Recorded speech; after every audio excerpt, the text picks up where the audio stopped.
Fala galera, o Pazini falando. Estamos aqui iniciando mais um conteúdo aqui para você que é filiado. Esse conteúdo é direcionado para você que é filiado.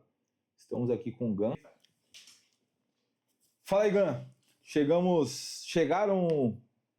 as tão esperadas brasa, né? Exato. Hoje é dia 14 de 6 de 2026.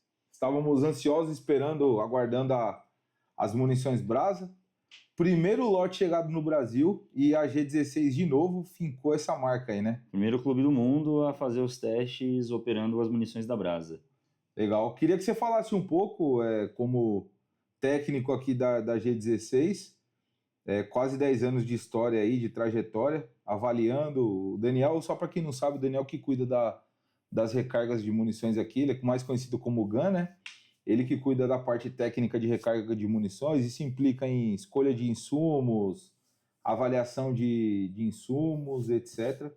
E aí a gente combinou de quando chegasse aqui as munições Brasa no Brasil, a gente iria fazer um bate-papo aqui para mostrar para vocês como que esse lote se comportou. Até inclusive, mostra para a galera aí, a gente desmontou, né, as munições. Exato. Fala um pouquinho dos testes aí que você fez. Primeiramente, falar um pouquinho da caixinha, né? Primeira vez eu tomei uma surpresa, porque eles utilizaram alto relevo, né, nas marcações, mas a Embramun, a Brasa, ela pegou e imprimiu a identidade visual dos americanos, né, porque o americano não compra nada que não seja visualmente bonito, e isso fez eu entender o que eles utilizaram basicamente toda a estrutura para poder produzir uma munição de estilo americano. Isso faz com que a gente tenha uma qualidade de fora num produto nacional, que, convenhamos, faz muito tempo que a gente não sente isso no mercado brasileiro, né? Que a gente tem sentido muita falta estamos carentes de produtos bons, produtos novos. Na verdade até tem, mas tá meio monopolizado, né? Sempre a mesma coisa, né? Sempre a mesma coisa. E num preço agressivo, infelizmente. Agressivo que às vezes despopulariza o esporte, fazendo com que as pessoas às vezes desistam disto, porque se tornou algo muito caro, muito oneroso para se manter. Mas, poxa, esse primeiro ponto me assustou, eu falei, putz, vai ficar muito caro. Mas daí depois eu fui entender a lógica e não encareceu o produto mediante o que eles entregaram. Fiquei bem surpreso. Esse é o primeiro ponto da caixinha. A embalagem, né?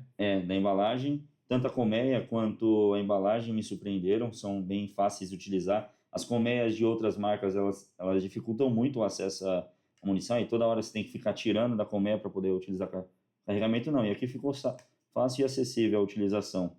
Eu tive essa impressão na hora de fazer os testes, na hora de carregar. Eu não sei se foi proposital ou sem intenção nenhuma, mas foi interessante. Foram tragos 3 tipos de munições, né? Tanto a JHP em 124 grains, 9mm, ETOG 124 grains em 9mm, ETOG não, né? Full Metal Jacket. E Full Metal Jacket 9mm em 115 grains. Fizemos um teste operacional em cada... Posso te interromper um pouquinho? Fala pra galera, eu queria que você conversasse com o público, tanto o público que está iniciando no mundo do tiro, e aí, se esse público entender, o outro que está mais avançado também vai entender. Então nós trouxemos, a Brasa veio para o Brasil e inicialmente nós trouxemos apenas um calibre, né, que é 9mm. Exato. 3 tipos de munição. Traduz para a galera que está iniciando no mundo do tiro o que é FMJ e o que é... Qual é a outra? JHP. Bom, basicamente FMJ é Full Metal Jacket, ou seja, é uma munição totalmente jaquetada. A jaqueta ela serve para facilitar na hora do disparo. É basicamente como se a gente estivesse andando com um carro com pneu cheio, né? A gente não sente peso ou arrasto, ela desliza muito mais fácil no cano. O peso do projétil, ele interfere na precisão, tá, pessoal? Quanto mais pesado o projétil, mais precisão eu consigo numa distância maior, porque eu mantenho a nutação. É um termo técnico, mas basicamente é isso. Quanto mais pesado, mais fácil de eu estabilizar o projétil. O JHP é um tipo de munição expansiva que é utilizada normalmente para defesa. Esse modelo de JHP ele funciona muito bem, porque é 124 grains, existem em 115 e até 95 grains, mas eu considero que quanto mais pesado, mais seguro para defesa, inclusive até os testes feitos em balística terminal, as munições, quanto maior o peso do projétil, melhor. Ela gera uma estabilidade maior e mais precisão. Normalmente, o que as pessoas deveriam se preocupar na hora de utilizar uma munição, tanto para defesa quanto para treino, ou até mesmo competição no mundo do IPSC e DSC, por mais que muitas pessoas utilizem munições recarregadas, é a confiabilidade dos materiais utilizados. O modelo de material utilizado que vale muito constar é o projétil. Eu percebi que as medidas de projéteis vieram exatas. Se você pega um projétil fabricado por outra... Olha como que está bem feito esse projétil. Como a jaqueta ela circula perfeitamente entre volta do chumbo, parece até que foi feito artesanalmente, né? Ó, galera.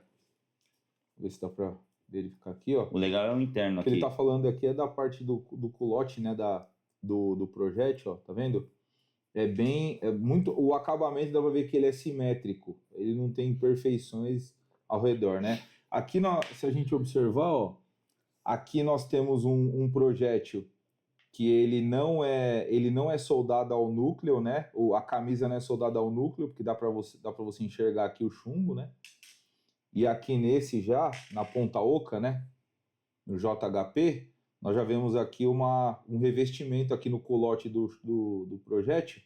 Isso denota que o núcleo de chumbo, embora seja uma ponta oca, ele é soldado à camisa. Basicamente, comparado ao que a gente tem no mercado brasileiro, bonded, né? É bonded, exato. O que também me impressionou foi essa cavidade que tem na parte de trás do projétil, que isso ajuda no aproveitamento de gases.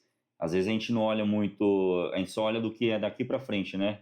E não daqui para trás. Mas quando ela está dentro do cano, e se ela estiver irregular ou muito reta, ela aproveita mal os gases. Porque na hora que ela sai do cano, a gente tem energia dissipando de lugares diferentes. E aqui não. Pelo fato dele estar circular, imagina que os gases eles vão aproveitar e vão dar aquele último empuxo. Na verdade, aí ele está com formato, não sei se dá para mostrar na câmera, está com formato côncavo aí, né, Gan? Exato. Legal. E isso faz com que a gente... Eu não sabia desse detalhe. Tanto que as munições de fuzis, de fuzil, elas utilizam o final, parece até uma ponta na parte de trás. Também por quê? Porque além de aproveitar melhor os gases, na hora que o projétil ele sai da boca do cano, ele precisa manter estabilidade. E se ele tiver muito reto, ele cria arrasto. É igual o carro de Fórmula 1. O carro de Fórmula 1 não pode ser quadrado atrás, né? Ele tem que ter o desvio de ar e bater no chão. Aqui é a mesma coisa. Quando o ar ele entra, ele vai circular por dentro e vai criar uma cavidade. Ele vai perder um pouco de velocidade? Vai. Mas não tanto quanto uma munição reta. Na parte traseira, isso é comum no mercado nacional. Tá. Se falando de insumos, o que você percebeu, observou dos propelentes, das pólvoras? Uma boa queima, eu tive boa energia, eu percebi que todas as munições elas estão pelo menos de 15% a 20% acima do recomendado de mercado para recarga, e isso faz muito sentido, porque são munições para defesa, né? Elas são calibradas como se fossem para defesa, ou seja, elas não alta performance, né? Alta performance. Nenhuma munição teve o estojo perfurado ou a espoleta perfurada por conta da energia. É uma diferença muito grande, a gente às vezes não entende, e muitas das pessoas que estão ouvindo esse podcast não sabem, mas a pólvora, o propelente, ela é um combustível, ela não é um explosivo. Ela serve para empurrar o projétil. Então ela não pode ter uma explosão, porque a explosão age de energia para todos os lados. O combustível não, ele empurra algo para frente. Quando está com muita pólvora, o excesso de pressão, a gente tem um efeito chamado de umbigo de bebê, né? Que ele pula para fora. Aí você percebe que na parte da espoleta, ela está para cima e não para baixo. Mesmo com a energia alta, eu senti um impacto bacana. Eu não tive essa impressão nas espoletas utilizadas. Depois eu tenho um material técnico, tenho a foto de todas as espoletas utilizadas em todos os testes, em armas de cano microcompacto, cano comum e armas longas. E todas tiveram a mesma entrega. O estojo, eu gostei muito do estojo. Dá para se utilizar para recarga, muito até. Eu vi que ele não teve nenhuma disparidade. Eu fiz uns testes com a garra extratora, com os já utilizados, e não teve desgaste no culote, tanto comparado a outras. Tem munição que você usa 2, 3 vezes e aqui quebra, né? na lateralzinha. Esse aqui eu achei que ele tem uma boa resistência. Não porque o material é diferente. Às vezes a forma como ele é construído ajuda muito, tá? A gente não compara muito isso, mas faz diferença a longo prazo para quem faz recarga. E a espoleta, de 150 disparos dados, zero nega, não ofereceu nenhum tipo de pane. Existe uma conformidade, eu até falei, quando elas chegaram eu falei, impossível os caras terem fabricado isso aqui industrialmente, né? Porque tá melhor colocar a espoleta do que parecendo numa indústria, né? Eu cheguei a falar isso, lembra? Lembro. Aí você até ficou irritado, você falou, não, você tá denegrindo a munição? Eu falei, não, muito pelo contrário, isso é bom, é positivo. Porque elas estão bem assentadas e o que normalmente oferece risco a pane de nega na espoleta não é o material utilizado em si só pela espoleta, mas a forma como ela é assentada no estojo. E todas atendem o mesmo padrão. Você olha de cima para baixo, você coloca na lupa e você percebe que todas estão iguais. E isso me agradou bastante. Eu acho que isso vai evitar uma grande dor de cabeça no futuro. Qual que seria o problema? Irregularidade no assentamento da espoleta para positivo ou negativo? Isso, exatamente. Porque a depender de como é fabricada, tem gente que tem que fazer adaptação na hora da recarga ou da produção de assentar a mais ou assentar a menos.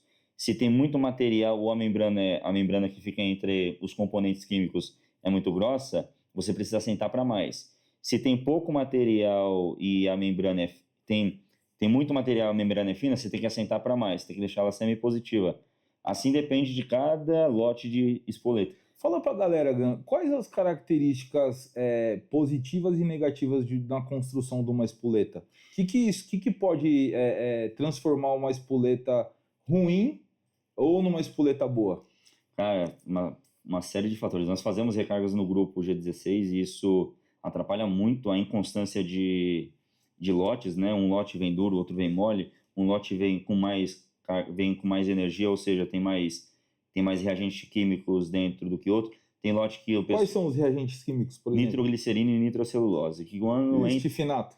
o estifinato de chumbo, quando tem que ter acelerador ou não de queima, tá? Mas não necessariamente ele é utilizado como explosivo aqui dentro. A nitroglicerina e a nitrocelulose são considerados agentes explosivos mesmos, porque eles ultrapassam a velocidade do som em qualquer tipo de uso. Então, ele sempre vai ser considerado um explosivo. O que pode atrapalhar é a bigorna. A bigorna, se ela for mal construída ou mal posicionada, vai haver uma pane, porque a gente não vai ter o contato químico entre um componente e o outro, porque ele não vai furar a membrana, né, que é como se fosse um papel que tem aqui dentro, e isso faz com que a gente tenha uma pane de nega. E às vezes a bigorna ela é boa, mas é utilizado um material ruim para a fabricação dela.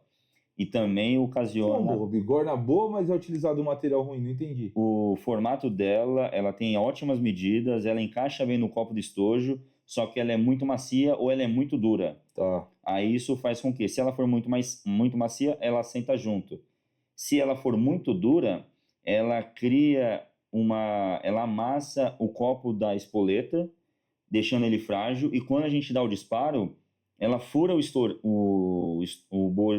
copo da espoleta, e o material que está dentro da espoleta pula para dentro da câmara do percussor. E isso pode ocasionar uma manutenção que pode... Não, danificar a arma, no caso. Você tem que trocar o percussor, dependendo de quantos disparos você dá. Então, isso influencia muito. O copo também, a depender, se você utiliza um material mais duro ou mais mole, isso atrapalha muito na recarga. Você vai dar um tiro com uma arma longa, ele funciona, e quando você vai utilizar uma arma curta, por não ter tanta energia, ele não percute. A gente tem a fabricação de espoletas Small Rifle e Small Pistol. A única diferença entre um copo e outro, nesses dois modelos, é o material utilizado. Um é mais duro e o outro é mais mole. No caso, a dureza está relacionada à espessura ou não? Nem sempre. A gente tem materiais que são rígidos e Finos. que são finos, são feitos de aço, e às vezes que são mais duros que outros materiais mais grossos que são feitos de outros tipos de metal. Entendi. Um problema que a gente já viu acontecer na indústria é a têmpera dos materiais. Às vezes a gente compra uma bobina gigante e ela é feita igual uma folha de papel, né? Imagina que o papel você coloca numa madeira e você vem raspando ele ou vem fazendo ele por vários farelos. A depender de como foi construída aquela bobina de aço, nos cantos, no interior ou em qualquer outra região que receba mais ou menos calor, ele é mais duro ou mais mole.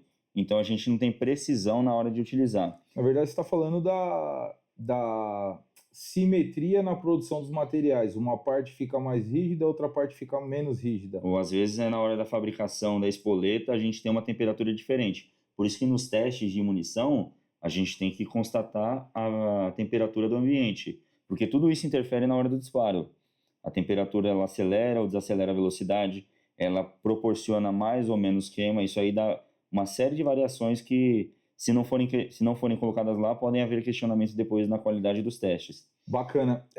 Para gente, para a parte que mais importa, Gan, tenho certeza que o público está curioso para saber preço.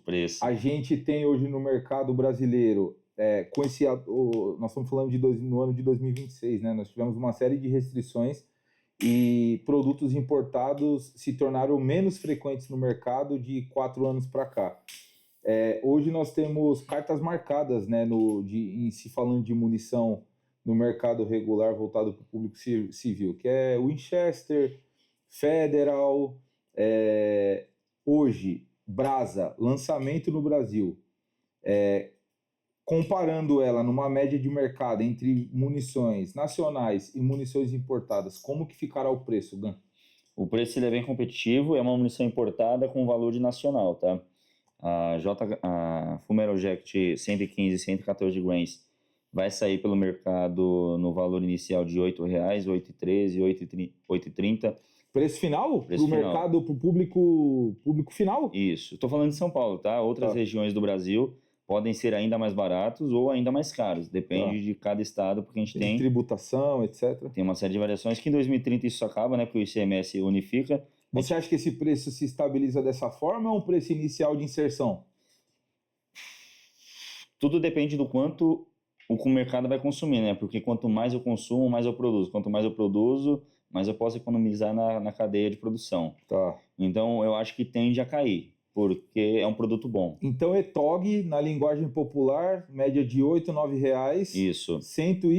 115 e 124. Ambos os pesos exatamente. de projétil. E Ponta Oca? Ponta Oca vai vir na faixa do mercado de 12 a R$ 13,00. A unidade? A unidade. O pack, a embalagem, nós estamos falando de quantos rounds, quantos disparos? 50 munições. 50 munições. Então, ó, galera, que legal. Lançamento da Brasa, embalagem múltiplo de 50 unidades. A galera já vai perguntar a possibilidade de vir para o Brasil pack com 10, blister? Ainda não foi feito isso porque senão pega num ponto crucial que é o preço. A produção de uma caixa é muito mais barata nesse estilo do que no blister, mas acho que sim, é provável. Vai depender de você, consumidor, ajudar essa marca a crescer utilizando os materiais da Brasa. Então, Gan, pergunta de $1 milhão. Você aprova a munição de acordo com os testes que você fez? O que você acha aí? Aprovo, acho um valor justo, acho que vai ter pegada no mercado. É uma proposta nova. Eu acredito que a Brasa ela já chegou bem. Então, quem começa bem só tende a melhorar. Não vejo nenhum impeditivo atualmente no mercado que possa atrapalhá-la. Teremos esse produto na sua loja lá na G16 Premium. Aqui eu garanto que vai ter, na G16 Unique. Já está rodando. Hoje rodou as unidades. Todas as munições de tiro para treino originais são da Brasa. Ó que legal. Bom, então para você que vai ver esse vídeo agora, no mês de junho de 2026 ou daqui um ano, lançamento aqui das munições Brasa no Brasil, acredito que em breve, pouquíssimo tempo, teremos outros calibres, já para quem tiver dúvida, chegará sim outros calibres da munição Brasa no Brasil, e a G16 saindo na frente aqui, já despontando com o lançamento desses produtos em primeira mão. Tenho certeza que nós fomos se não fomos a primeira, estamos entre as top 3 aí que receberam esse produto no Brasil. Eu tô feliz pra caramba, o Daniel aprovou. Se o Daniel aprovou, tá aprovado. Eu gostei do produto, acho que tem sucesso. E o mercado ele tá cada vez mais propício, né, a receber novos materiais. As pessoas precisam disso. Elas precisam de inovação. E enobrece o mercado, né? Produtos novos enobrece Produtos bons. Produtos bons, isso aí. Isso aí, dá um recado pra galera aí. Pessoal, para você que quer começar no tiro desportivo ou quer utilizar munição de defesa, agente policial, força de segurança pública, eu acredito que seja uma boa entrada, um bom tipo, uma boa aplicação. As munições, por mais que elas sejam novas no mercado, eu que tenho normalmente o critério de utilização um pouco mais chato, mas eu acredito que vai atender o mercado e você vai poder utilizar com segurança. Existem outras munições, vocês já estão acostumados com outras munições, mas é sempre bom dar uma chance para o novato, porque é assim que ele pode crescer e trazer cada vez mais inovações para vocês, tá bom? E, voltando a dizer, quanto mais a gente consome, mais barato fica. Quanto mais barato fica, mais acesso a gente tem. Então, vão na brasa, que vai dar bom. Valeu!